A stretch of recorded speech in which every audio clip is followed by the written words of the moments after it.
வாழ்க வளமுடன். வணக்கம் குழந்தைகளே. இன்றைக்கி நாம் சே தனுஸ்ரீ என்ற தஞ்சாவூரை சேர்ந்த அரசு பள்ளி மாணவி எழுதிய என் கொண்டை எங்கே என்ற குட்டி கதையை பார்க்க போகிறோம். இந்த கதையில் ஒரு கத்தரிக்காய் இருக்கிறது. அந்த கத்திரிக்காவினுடைய கொண்டையை காணவில்லை. அப்போ அது தன்னுடைய நண்பர்களிடம் சென்று என் கொண்டையை பார்த்தீங்களா அப்படின்னு ஒவ்வொருத்தர்ட்டையும் கேட்குது. கடைசியில் அந்த கத்திரிக்காய்க்கு கொண்டை கிடைத்ததா இல்லையா அப்படின்றத இந்த கதைக்குள்ளே போய் நாம் தெரிஞ்சுக்கலாம். இது நடுநிலையிலான மாணவர்களுக்கான கதை. ஒரு காய்கறி தோட்டம்.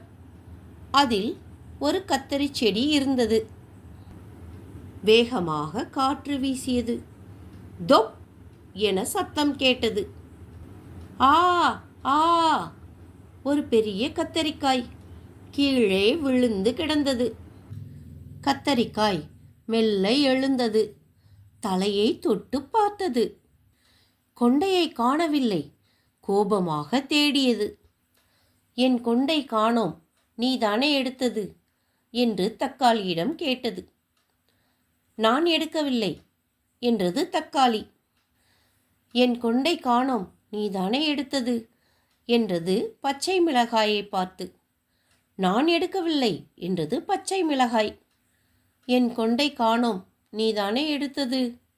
எனக்கு பெரிய கொண்டை இருக்கு, நான் எடுக்கவில்லை என்றது குடை மிளகாய். என் கொண்டை காணோம், நீதானே எடுத்தது என்றது சுரைக்காயை பார்த்து. நான் இப்போதுதான் வளர்கிறேன், நான் எடுக்கவில்லை என்றது சுரைக்காய். கத்தரிக்காய் எல்லா இடங்களிலும் தேடியது. ஒரு பரங்கிக்காய் கீழே இருந்தது.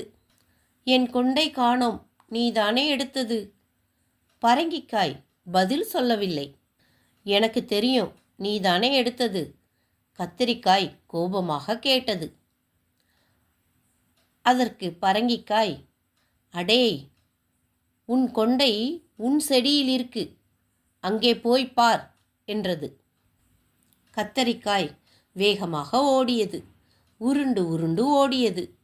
செடியில் கொண்டை இருந்தது. ஐ ஐ, இதோ என் கொண்டை.